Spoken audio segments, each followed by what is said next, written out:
Okay. Ano lang feeling na winning today, tonight? At that award for the show, La Clash. Siyempre, nagpapasalamat po kami sa TMTC sa karangalan po na ibinigay po nila sa against life. si La Clash and Hugo. Yes, so we're very happy and we feel more motivated para mas pagbuting po yung larangan po namin. Siyempre, salamat po sa inyo, sa inyo natin sa PMPC for always recognizing The Clash and kami po as host ng The Clash and yun, kagaya sabi ni Jules, mas nakaka-inspire po gumawa ng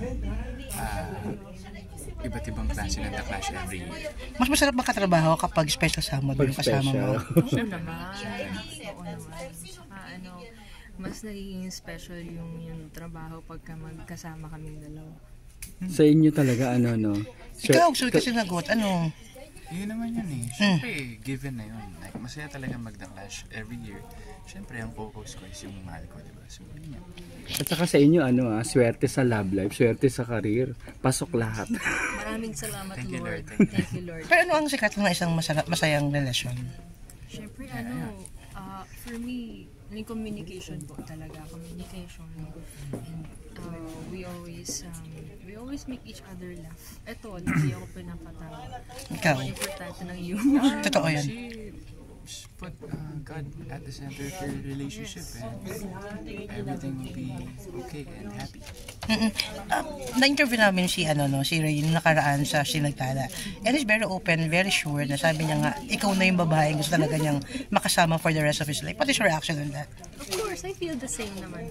And hindi na rin kasi kami mga bata and lagi naman namin na pag-uusapan itong bagay na ito and we're on the same page kung kailan at saan, kung ano po yung will ni Lord.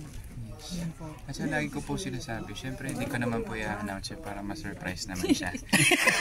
Kasi yan po lagi yung tanong sa akin, so kailangan naman ma-surprise siya. Kailangan naman ma-surprise. Last question na, natanong na rin kita dito, tahingan ng reaction. Kasi syempre di maiwasan, may mga fans na hindi rin boto, kay Ray, ano reaction about that?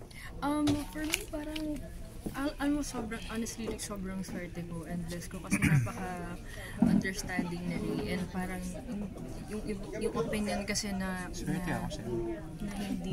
nagmamatter. Swerte sa isa't isa. Parang wala lang talaga sa kanila. And it just shows na sobrang mature na rin as a person. Yeah. As a partner. And parang wala na kasi ako hinahanap. Parang nasa kanya na kasi. Totoo naman din yan. Alam mo, may mga hindi talaga boto, pero mas marami yung mga boto. Totoo naman. Totoo naman. Hindi naman, kahit na may mga hindi boto, hindi naman magbabago yung pagmamahal ko sa At kahit ang families nyo, bottom votes sa inyo. yung importante. Congrats Ashley, and she's very proud of you kasi ang ganda raw nung role mo doon, ang galing mo doon. Congrats! Thank you so much. Maraming salamat. Ay, mabait talaga to. As kilala ko na yan.